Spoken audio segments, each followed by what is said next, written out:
Hi, I'm Dr. Edward Kehres. I'm the chairperson of Shawnee State University's Institutional Review Board.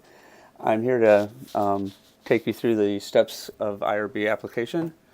So first, a little background. IRB actually is responsible to review and approve research, any research involving human subjects. And our goal really is to make sure that the protection, ethical treatment, and limit the risk to all human subjects during your research. So I'd like to actually take you to the web page here so that you can go with me and find it. So it's under the Shawnee homepage. You go to Offices, and then under Offices, under University Committees. I'll find it. How do I scroll? Oh, there we go. I got it. University Committees. And we are under other committees. So under there, you'll find a lot of information, but all these steps that I'm going to go through, as well as other information and forms, are on this website. First of all, with the research at the university, you need to make sure that if you're a student, that you actually have a faculty mentor. So every faculty member and mentor and student needs to go through some training, some human subjects training, and you must have either an NIH certificate or a CITI. Here's the NIH training website, and you will get a printed certificate which you need to submit with your application. And so there's the website. And it's good for 3 years. Okay? And so that's information that you can actually use for that. Okay. Let's see, where are we? So there's a city, NIH, or the CITI training. The next thing you need to do is to determine the type of review that you need.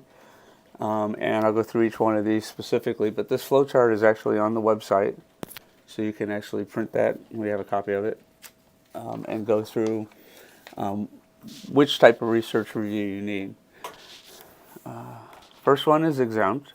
You actually have it's mainly when you don't really have contact with the subjects, but you're using their data.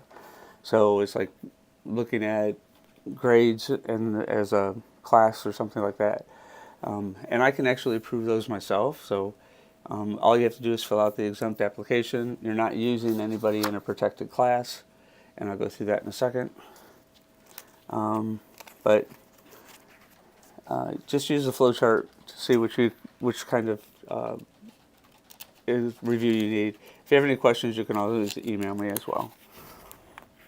Next type is expedited, and these are for research protocols that do not have any kind of protected class of subjects. And the protected classes are children under 18, pregnant women, prisoners, and anyone with diminished cognitive function. So anyone like with dementia or developmental delay, either one of those would actually need a full review. And second part is the methods or interventions are not more than an individual would experience in everyday life. So you're not shocking somebody, or you're not giving them some medication or something like that. So as long as the interventions are pretty normal, then an expedited review is fine. And then there's no deception. So you're not deceiving somebody just to get the results you need. And this sometimes happens in research because it's necessary, because people are biased. So, and we'll go through that with the full review as well. And then a consent form is usually required with this one. And the approval process is pretty easy for this one. I and one other committee member review it, and we can do one of three things. We can approve it, we can require modifications, or we can refer it to the full IRB for review. So if we think that it really needs to be kicked up to the next level, we can certainly do that. Okay. And then full board review. So you're using a protected class of subjects. So you have either doing children under 18, prisoners, pregnant women, or people with diminished cognitive function. That's one reason you would have a full board review. Another reason would be the methods or interventions are more than in everyday life. So you're planning on shocking somebody, I guess. Hopefully you don't do that. And then, or you're using deception. And deception is more about using confederates. So you have somebody in the research project together with you, and you're trying to convince them that something's better than another thing, and they need to kind of be deceived about, and to see if that's truly their experience. So I'm not sure how much people actually use this, but there's an additional form you have to fill out for that. So on your whole application, you need to include the application itself, which you need to give us just a little supportive lit review, just a little background. We don't really want a whole lot. We don't want your whole chapter lit review with this one. The summary of the methodology, research design, and procedures, and how are you going to maintain confidentiality with the data that you're getting, as well as with any identifiable thing needs to be taken care of. And then the data analysis, how are you going to use the data? How are you going to crunch the numbers? Is there a way that's, by the way you're actually manipulating the numbers, that somebody can identify who said what, kind of thing? You need to be careful about making sure that your data is secure as well. In addition to the application, there's a research summary, and that is a part of the application process. We need to know your methods of recruitment. So how are you recruiting your subjects? We need the consent form, the assent form, and we want to know how you're going to use the data in presentations or publications. So if it's going to be shared with anybody outside of the universe, outside of the classroom, then you need to make sure that you have IRB approval. Okay, so to get full board review, we meet one time a month on the third Monday at 3 p.m. in the Provost Conference Room. We need to have all of your forms 1 week prior.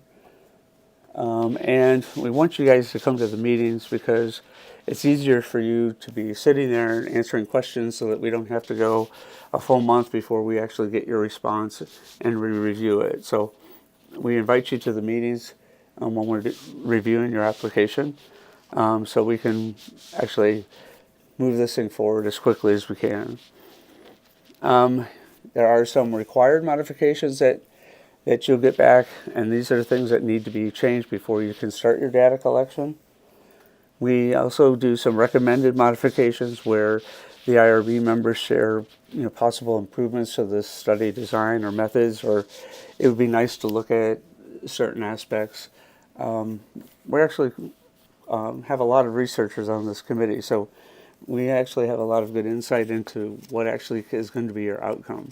So we try not to be biased, but that's kind of difficult. Okay, the consent form is required when there is direct human subject contact. So you use the consent form whenever you're sitting across from somebody to actually get their consent that you're going to be part of a research project.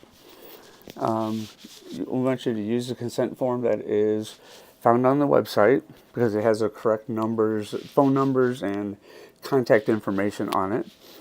You need to fill out part of it, but we want you to keep the core part of the consent form.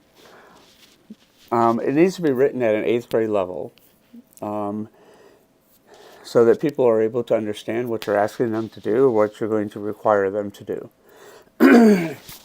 So there's a way to do this in a Word document. There is, if you go to File, options, proofing, and then you can check the box next to readability statistics. I'm not sure if I can get to here or not.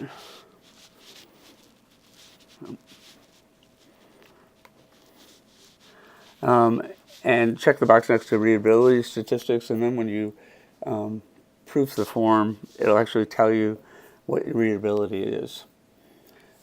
You want to limit the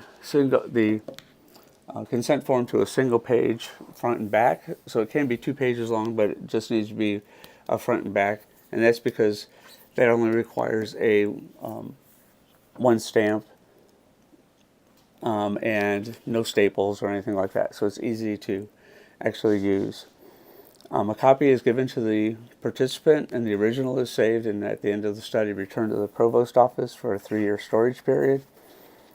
A consent form is also used as a legally appointed representative, or an LAR, and that's used for when you're gaining consent for someone in a protected class to participate. And you only want to use IRB stamped consent forms with participants. So don't use any consent form that's not stamped. And you're more than welcome to copy this as many times as you need, the one that you get back from the committee. The assent form is required when participants are part of a protected class. Before you do an assent form, you need to make sure that you get the LAR consent. And it's usually written at the level that is appropriate for the subject. So, for example, if you're working with kindergartners, they're not going to be able to sign their name, but they can mark or indicate that they're willing to do this. And you just want to be very simple based on the level of the clients that you're seeing or the subjects that you're seeing. There should be a line for an indication mark for understanding, either an X or their initials or something like that. And then the person gaining consent also needs a signature line. So you need to make sure that you put that on your form. There's not really a sample assent form because they're really written per individual research project. One other form that's required when you're using methods of deception, you need to make sure that you have a debriefing form. And that is usually through the use of Confederates. And I liken it to, like, what would you do on ABC? They have to debrief these people that this wasn't real, this was a setup kind of thing. But it's a way to actually gauge people's responses when they don't know they're being studied. So if you are deceiving somebody and getting their data, then you need a debriefing form to come with it as well. The recruitment materials are letters and flyers, and they need to state the inclusion exclusion characteristics. So if you want, males over 50 or something like that, then you need to make sure that that's part of the flyer. The materials and procedures can be listed, and then you also have just your contact information on there. So how do they contact you if they want to be part of the study?